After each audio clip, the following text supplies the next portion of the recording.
महत्त्वाच्या बातम्या प्रायोजक Sandeep university, faculty and facility simply world class. भारतीय वंशाचे ब्रिटिश अमेरिकन लेखक सलमान रश्दींवरती उपचार सुरू। हल्ल्यातल्या दुखापतीमुळे डोळा गमावण्याची भीती। हल्लेखोर हादी मातरला अटक। न्यू जर्सीतला रहिवासी असल्याचं उघड। लेखक सलमान रश्दी यांच्यावर चाकू हल्ला केल्याचा आरोप असलेल्या 24 वर्षीय हादी मातरनं न्यूयॉर्कच्या न्यायालयात दाखल केली याचिका।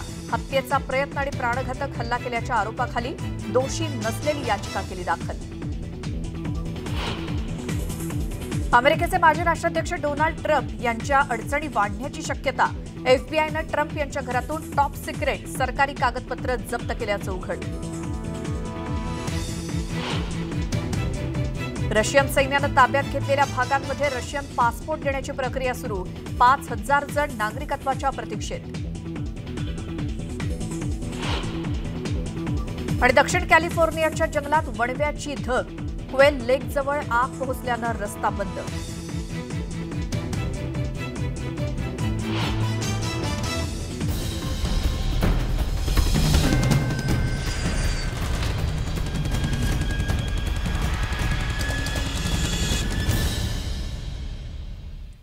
पुढच्या अर्ध्या तासात जगाच्या पाठीवर आमच्या विशेष बुलेटिनमध्ये पाहणार आहोत आंतरराष्ट्रीय घडामोडी।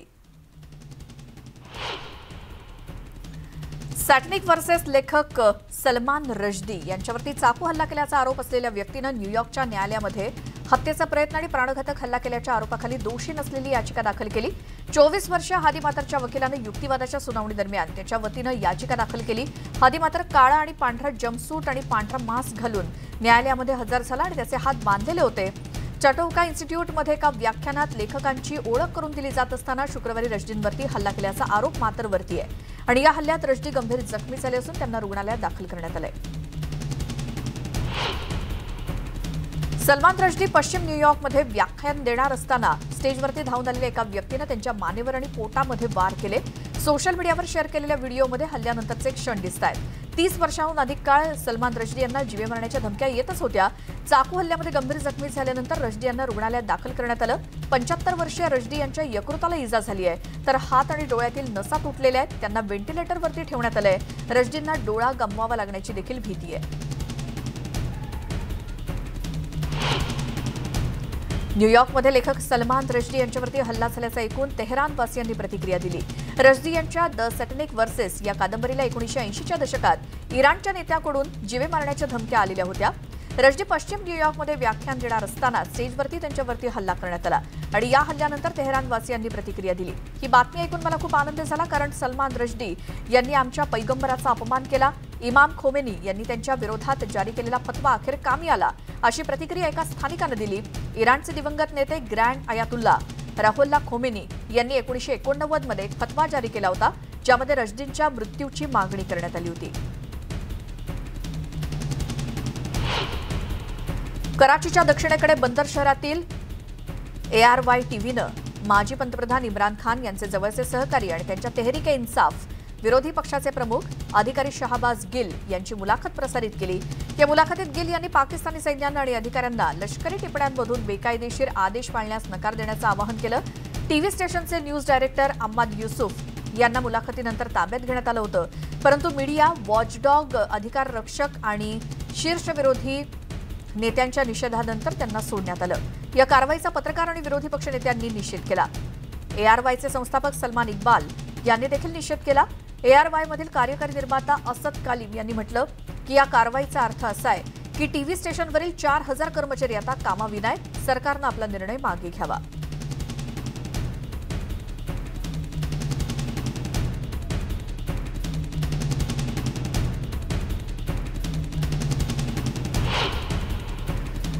पाकिस्तानचे माजी पंतप्रधान इम्रान खान यांच्या तेहरीके इन्साफ पक्षाच्या हजारो समर्थकांनी लाहोरमध्ये रॅली काढली।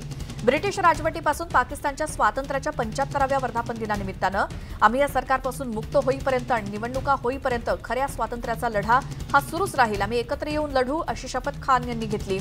खान यांनी देशभरात सरकारविरोधी मोर्चे काढण्याचं आवाहन केलंय आणि यावर्षी एप्रिलमध्ये अविश्वास ठरावानंतर माजी पंतप्रधानांना सत्तेवरून हटवण्यात आलं होतं, पायउतार व्हावं लागलं होतं। यावरून त्यांनी आरोप केला की त्यांच्या राजकीय विरोधकांनी अमेरिकेच्या कटाचा एक भाग म्हणून त्यांची हकालपट्टी केली।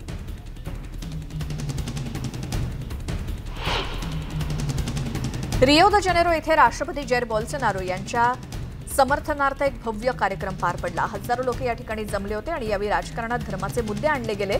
ऑक्टोबरमध्ये होणाऱ्या निवडणुकीच्या प्रचारात अध्यक्षांमध्ये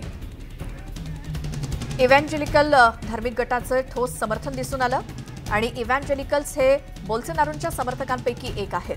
मतदान फर्म डेटा फोल्वाच्या म्हणण्यानुसार इव्हॅन्जेलिकल्सनी त्यांच्या उमेदवाराला आगामी मतदानात देव आमच्या बाजूने अशी घोषणा केली आणि दरम्यान पोलमध्ये बोल्सोनारो लुलापेक्षा 29% ते 47% मतांनी मागे असल्याचं दिसून आलं आणि ही संख्या जर कायम राहिली तर 2 ऑक्टोबर रोजी होणाऱ्या निवडणुकीच्या पहिल्या फेरीत लुला विजयी होऊ शकतात.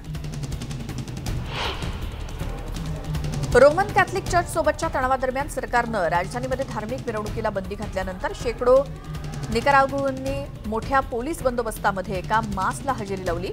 चर्चच्या नेत्यांनी एक दिवस आधी जाहीर केलं की राष्ट्रीय पोलिसांनी अंतर्गत सुरक्षेच्या कारणास्तव लेडी ऑफ फातिमाच्या नियोजित मिरवणुकीवरती बंदी घातली आणि त्याऐवजी चर्चच्या वतीनं आंदोलनकर्त्यांना शांततेत कॅथेड्रलमध्ये येण्यास सांगितलं.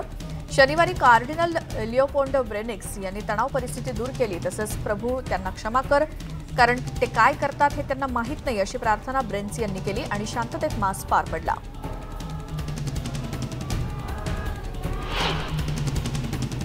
युद्ध सुरू असल्यामुळे युक्रेनमधल्या अनेक आस्थापनांचं नुकसान झालं. त्यामुळे या कठीण काळात जनावरांची काळजी, दुग्धशाळेचं काम कसं करायचं असे अनेक प्रश्न पशुपालकांसमोर निर्माण झाले. पूर्व डोनबासमध्ये 8,000 एकरवरच्या गोठा आणि दुग्धशाळेमध्ये एका दिवसात 2 टन दूध निर्मिती केली जाते.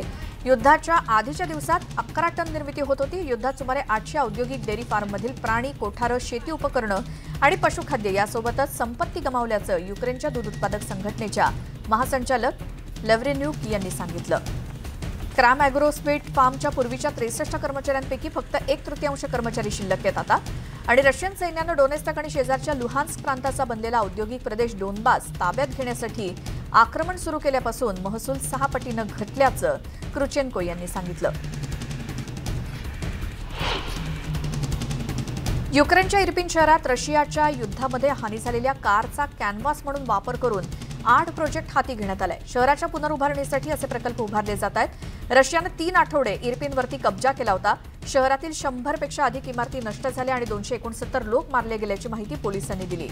लॉस एंजेलिसचे कलाकार ट्रेक थंडर यांनी फ्लॉवर्स फॉर होप ही मोहीम सुरू केली आणि बुचामधील विध्वंसक दृश्य पाहून त्यांनी युक्रेनला येण्याचा निर्णय घेतला आणि युक्रेनचं राष्ट्रीय फूल असलेलं सूर्यफूल नागरिक चितारतायत. स्थानिक मानवतावादी संस्थांच्या मदतीसाठी यातला निधी वापरला जाणार आहे.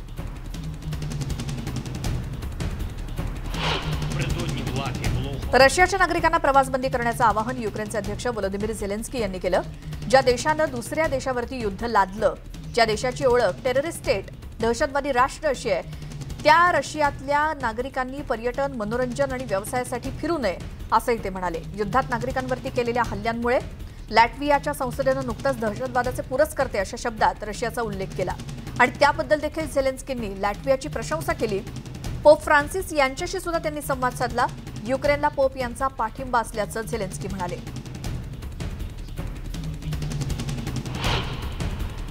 रशियाचे राष्ट्राध्यक्ष व्लादिमीर पुतीन यांनी शुक्रवारी रशियाच्या सुरक्षा परिषदेची बैठक घेतली आणि युक्रेनमधील युद्धातली रशियाची भूमिका, लष्करी कारवाई या संदर्भात चर्चा केली.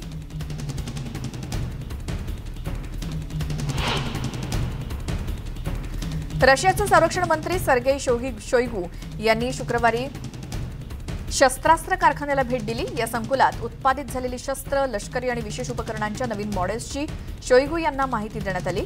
संरक्षण विभागाच्या आदेशाच्या अंमलबजावणीकडे विशेष लक्ष देण्याचं आवाहन शोइगूंनी केल्याचं संरक्षण मंत्रालयानं सोशल मीडियाच्या निवेदनात म्हटलं.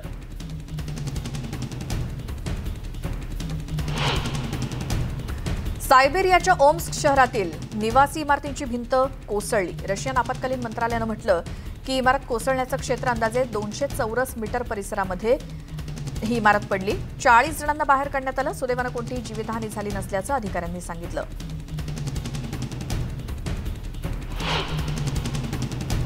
युक्रेनचे राष्ट्राध्यक्ष व्लोदिमीर झेलेन्स्की यांनी युक्रेनच्या तरुण स्वयंसेवकांना पुरस्कार प्रदान केले. स्वयंसेवकांच्या प्रयत्नांसाठी झेलेन्स्की यांनी त्यांचे आभार मानले आणि अशा तरुण कार्यकर्त्यांचा पाठिंबा मिळाल्याबद्दल त्यांनी कृतज्ञ असल्याचं सांगितलं. याआधी काल झेलेन्स्कींनी कीवमधील एका विशेष समारंभात युक्रेनमधल्या स्थितीत शौर्य दाखवलेल्या 8 लहान मुलांचा सत्कार केला। कीवच्या मारिन्स्की पॅलेसमध्ये हा कार्यक्रम आयोजित करण्यात आला होता। झेलेन्स्की यांच्या पत्नी एलेना सुद्धा या कार्यक्रमात उपस्थित होत्या।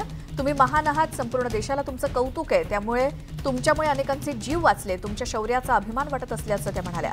युद्धाच्या स्थितीत रशियन गोळीबारामुळे उद्ध्वस्त झालेलं आपलं घर पुन्हा उभारण्याचं स्वप्न आणि युद्धादरम्यान झालेल्या मानसिक आघातातून आपल्या भावाला सावरण्यासाठी प्रयत्न करणाऱ्या लहान मुलांचं त्यांनी कौतुक केलं। इराण समर्थित शिया गटाच्या समर्थकांनी शुक्रवारी बगदाद आणि बसरा इथे त्यांच्या प्रतिस्पर्ध्यांचा निषेध करण्यासाठी रॅली काढली। जे एका प्रभावशाली शिया धर्मगुरूचे अनुयायी आहेत आणि त्यांनी गेल्या महिन्यात संसदेवरती हल्ला देखील केला, तेव्हापासून ते इराकी राजधानीतील विधानसभा इमारतीबाहेर धरणं धरून आहेत। दोन्ही बाजूंमधील शत्रुत्व इराकच्या शिया समुदायातील खोल संघर्ष दर्शवतो, जे इराकच्या 40 दशलक्ष लोकसंख्येपैकी सुमारे 60% लोकसंख्येवरती प्रभावशाली आहे। इराण समर्थित गटाचे मौलवी मुक्तदा अल साद्र यांना सुन्नी पॉवर हाऊस सौदी अरेबियासह अरब देशांशी चांगले संबंध हवेत, जे या क्षेत्रातील शिया इराणचे मुख्य प्रतिस्पर्धी आहेत।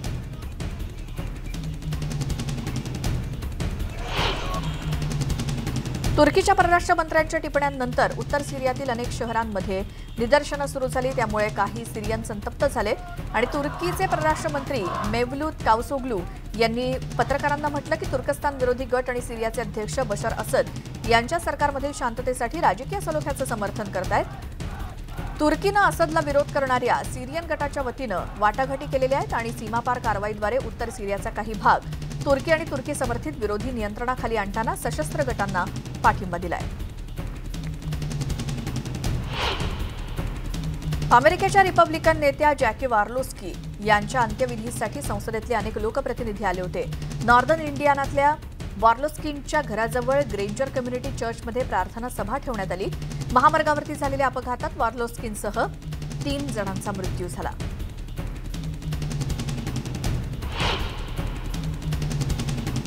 गेल्या 5 महिन्यात प्रथमच अमेरिकेतल्या इंधनाची किंमत $4 कमी झाली। गेल्या आठवड्यात 15 सेंट आणि गेल्या महिन्यात 68 सेंटनं दर कमी झालेत। 14 जूनला गॅसोलिनचे दर सुमारे $5.02 प्रति गॅलन पोहोचले, तर कॅलिफोर्निया आणि हवाईमधील मोटर चालक अजूनही $5 प्रति पैसे मोजतायत। सर्वात स्वस्त इंधन टेक्सास आणि दक्षिण आणि मध्य पश्चिममधील इतर अनेक राज्यांमध्ये जूनमध्ये ही किंमत $120 वरून $90 प्रति बॅरलपर्यंत कमी झाली आहे।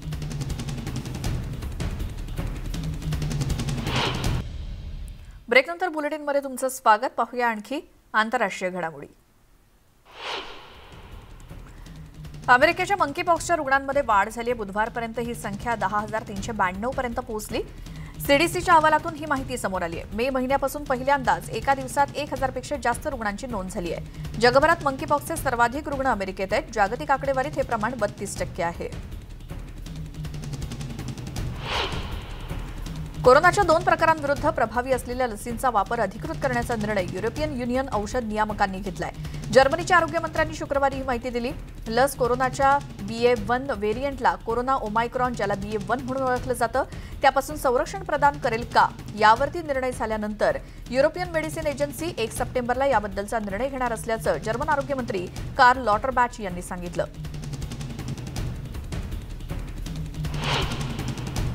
स्पेनमध्ये काम्पालाजा जंगलामध्ये लागलेला वणवा विझवण्याचे प्रयत्न सुरू आहेत। ब्रीफ लाजा इथल्या अग्निशमन दलाचे जवान यासाठी झटतायत। 60 वर्षात पहिल्यांदाच जुलैमध्ये सर्वात उष्ण हवामानाची नोंद झाल्याचं राष्ट्रीय हवामान विभागानं सांगितलं।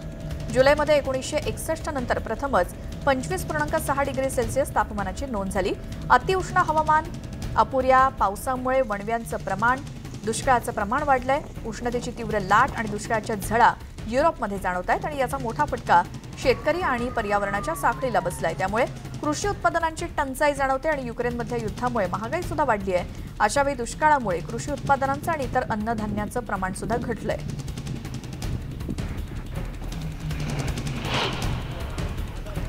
येमेनची राजधानी सनाच्या ओल्ड सिटी विभागातील ऐतिहासिक इमारती, युनेस्को वारसा स्थळ मुसळधार पावसामुळे पूर आल्यानं कोसळलेत। असोसिएटेड प्रेसनं कॅप्चर केलेल्या फुटेजमध्ये जुन्या इमारतींना झालेलं नुकसान, छताला पडलेली छिद्र आणि घरांचे संपूर्ण भाग उद्ध्वस्त झाल्याचं दिसलंय। ऑगस्ट महिन्याभरापासून सुरू झालेल्या मुसळधार पावसामुळे नागरिकांच्या जीविताला सुद्धा धोका निर्माण झाल्याचं रहिवाशांनी सांगितलं। जुने सना हे ऐतिहासिक महत्त्व असलेलं इस्लामिक शहर आहे। 7व्या आणि 8व्या शतकात हे शहर इस्लामचं एक प्रमुख केंद्र बनलंय आणि 2500 वर्षांहून अधिक काळ इथे वस्ती आहे आणि हे शहर त्याच्या स्थापत्य वैशिष्ट्यासाठी प्रसिद्ध आहे। इथे घरं लाल विटांनी बनलेली आहेत आणि पांढऱ्या प्लास्टरनं सजलेली आहेत। शहरात 12व्या शतकातील अल महदी मशीद सुद्धा आहे। हे शहर 1986 पासून युनेस्कोच्या जागतिक वारसा यादीमध्ये समाविष्ट आहे।